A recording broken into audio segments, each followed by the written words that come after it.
Ang intense ng mga kaganapan ngayon sa abot kamay na pangarap sapagkat muling magkakaroon ng pag-asa si Giselle dahil sa bibigyan siya ng anak niyang si Justin ng pangalawang pagkakataon. Dito nga ay tuluyan nang lalambot ang puso ni Justin dahil na din sa mga sinabi sa kanya ni Annalyn tungkol sa ina niyang si Giselle. Samantala matapos nga ang ginawang pangbabastos ni Justin sa ina niyang si Giselle sa harap mismo ni Annalyn ay hindi na nga ito makakapagpigil na sundan si Justin sa labas. Dahil nga sa awang-awa itong si Annalyn sa kanyang tita Giselle sa sobrang pag-iiyak nito dahil nga sa ginawang pangbabastos ni Justin sa kanya.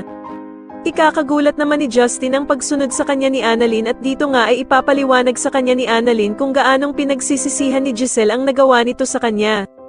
Samantala habang umiiyak naman si Giselle ay sasabihin niya kay Annalyn ang wish niya na sana nga daw ay makasama at maiakap na niya ng tuluyan ang anak niyang si Justin. At dito nga ay mukhang tinabla na si Justin sa mga sinabi sa kanya ni Annalyn tungkol sa ina nitong si Giselle dahil sa mukhang nakukonsensya na ito sa mga sinabi niya. Kaya naman ay tatanungin siya ng ama niyang si Eric kung bakit ito umiiyak at kung lumalambot na daw ba ang puso nito sa ina niyang si Giselle. At dito nga ay mapapatungo na lamang si Justin dahil sa talaga namang mahal pa niya ang ina niyang si Giselle. Sa kabilang banda naman dahil nga sa pagkahuli ni Lynette sa pagtawag ni Zoe kay Doc Carlos ay ikwakwento niya ito kila Diyosa at Aling Susan.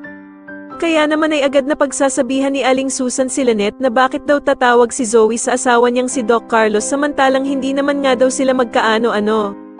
At dito nga ay dadagdag pa si Diyosa na sa dinami-dami nga daw nang pwedeng tawagan ni Zoe ay bakit si Doc Carlos pa ang palaging pinipili nitong tawagan. Kaya naman ay lalong tataas ang pagdududa ni Lynette sa kanyang asawang si Doc Carlos na meron daw talagang nililihim sila Zoe at Doc Carlos sa kanya.